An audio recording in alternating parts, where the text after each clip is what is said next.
our pesky plant for the day, the invasive plant we're going to be talking about, is chocolate vine.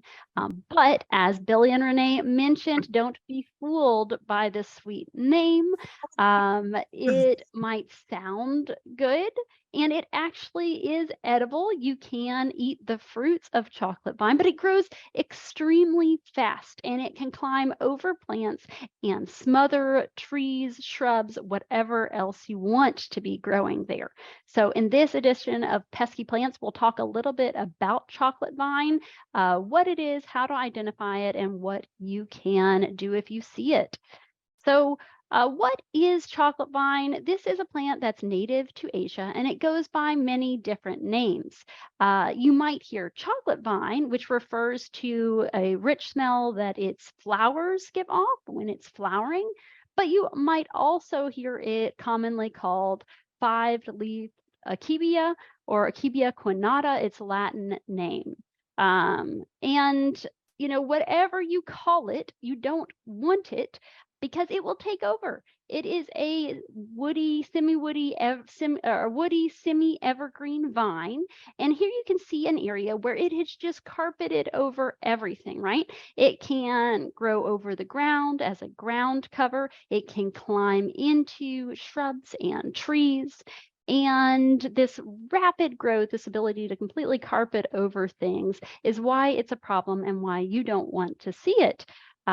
Now, as I mentioned, the vine itself does produce this fruit that's edible, and a curious gardener might be tempted, and you might see it in a catalog or for sale somewhere and think, oh, wouldn't this be cool if I planted this in my garden as a decorative vine or a ground cover? And yeah, it does grow really well, but it grows a little too well. And so if you do plant it in your garden, what's going to happen is that it will take over, and then it can move from there into natural areas. So this video is of a place that I recently visited where it was planted as an ornamental and really rapidly got out of control and spread out from there. You can see it's just growing everywhere. It can thrive in a range of different habitats. While it might prefer kind of moisture, part shade sites, it can be in the drier sites, in the wetter sites, in shady to full sun.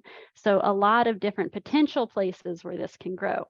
And when you're thinking about how to identify chocolate vine, one thing that can be helpful is that it's got a really distinctive leaf pattern. You can see these 5 leaflets that are connected in the center here. And they have these long petioles at the base of each of these leaflets. This is actually one leaf, these 5 little leaflets that meet in the center. This pattern is called palmate. And it's kind of distinctive. We don't have as many things that have this leaf pattern, and I'll show you a few potential lookalikes that you can distinguish it with. So each leaf has an oval shape, and when they first come out, they start out this reddish purplish color, but then that will change over time to more of a light green if it's in the full sun, or darker if it's not. They produce these purple flowers in the spring that have that nice chocolatey smell, but they aren't terribly distinctive. They're kind of smaller. You might miss those, but those will develop over the summer and into the fall into these fruits. Although most reports suggest that fruit set is really low in our area, which is a good thing. Hopefully that will control it a little bit. So the female flowers will grow into these hanging, almost sausage-shaped pods. They maybe, in my mind, look something like a cross between a snap pea and a green banana, and they have a seam running down one side, and they'll start out that light green color, but as they mature, they'll become lighter, kind of pink or purple color with time, and then they will split open to reveal this pulpy fruit on the inside with seeds. And this is kind of, in my mind at this stage, it looks like a fleshy hot dog type of deal, or a hot dog bun, but very distinctive, not something that you would miss. Now, there are some lookalikes. There are many other invasive vines that can kind of grow in this similar form. If you think of something like Japanese honeysuckle, it is woody, semi-evergreen as well. Now its leaves look totally different, and it's going to have paired opposite leaves instead of those palmate leaves. And the flowers are very different, but it'll do some of the same things, carpeting over areas, and that's why it's a problem. There are also some native vines that you want to distinguish this from. Virginia creeper, for example, has this same palmate leaf pattern where you have these 5 leaflets that meet in the center. But it's a vine that can grow in areas, but it looks different. These leaves are pointed on their tips. The leaflets are serrated on their edges. So you might see it and have a moment of concern, but this is a native species that's common throughout our region. Another native species that also has those palmate leaves with 5 leaflets that meet in the center are our buckeyes.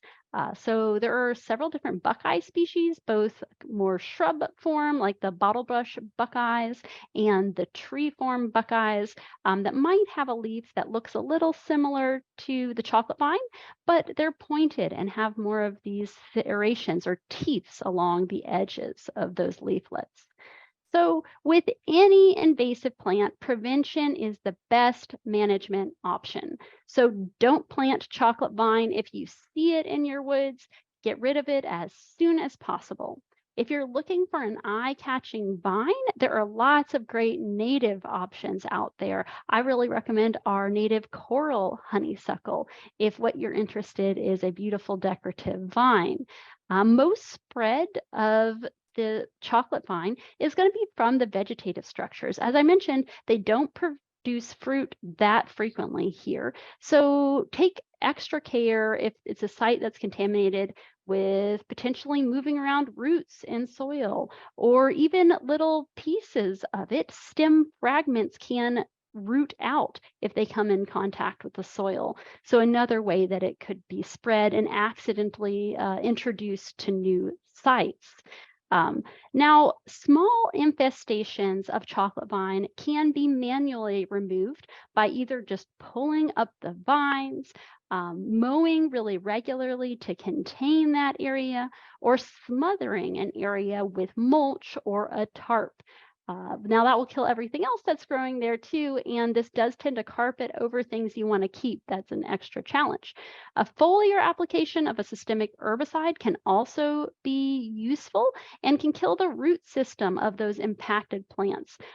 Glyphosate and triclopyr are commonly used, but always make sure anytime you're using an herbicide that you check the label and follow those laws and safety procedures. If the vines are large, you can cut them and directly apply that herbicide to the stem. Now, they don't get huge though, so that might be a lot of small vines that you're doing that with. One challenge is that, as I mentioned, since this plant is growing over things, care should be taken to minimize any potential damage to what it's growing around. You don't want to be killing the things you want to keep there as you're trying to kill the chocolate vine. Because the chocolate vine is semi-evergreen, there may be an application window in the late fall where your chocolate vine still has its leaves on, but our native species have lost theirs that you could try to take advantage of. That's a big benefit for some other semi-evergreen or invasive species that keep their leaves later. So it's something that you could look to. So with that, thanks for joining me and learning a little bit more about chocolate vine, the new invasive that you don't want to find in your woods. But if you do, I hope you can get rid of it before it becomes a problem. And certainly advise that people don't plant this in their gardens.